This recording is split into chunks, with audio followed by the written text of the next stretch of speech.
తను చనిపోలేదు, తను మనతోనే ఉంది కూడా. అండ్ మీరు అంటున్నారు హస్బెండ్గా యాక్ట్ చేయడం కాదబ్బా, she's my life. Okay, that fucking point I'm telling every one.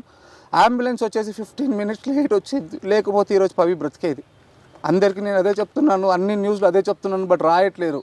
ఈరోజు అంబులెన్స్ ఆన్ టైం వచ్చి ఉంటే నా పవి బ్రతికేది అంటాను, కానీ నా పవి చనిపోలేదు, మన పక్కనే ఉంది.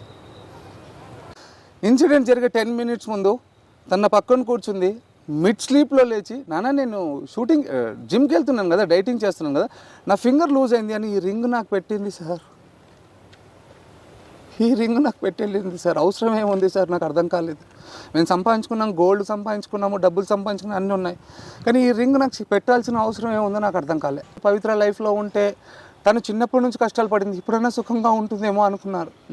తను సుఖపడే టైంలో వెళ్ళిపోవడం కాదు, నన్ను సీరియస్గా ఒకటి చెప్తాను, ఈరోజు తనే ఉండి నన్ను తీసుకెళ్ళిన దేవుడు బాగుంటుంది. వీడియో మీ అవుట్పుట్ కోసమో, మీ రేటింగ్ల కోసమో, డబ్బుల కోసమో వీడియోలు చేయకండి. మీకు దండం పెడతాను ప్లీజ్. ఓ మనిషి పోయింది, మాకు జీవితాలు ఉన్నాయి, మాకు బ్రతుకులు ఉన్నాయి. నాకు మెయిన్గా ఇక్కడ అదే పెయిన్ ఎక్కువ ఉంది. ఇంకా నెక్స్ట్ స్టెప్ ఏంటో నాకు తెలీదు. Maybe you may get a good news soon.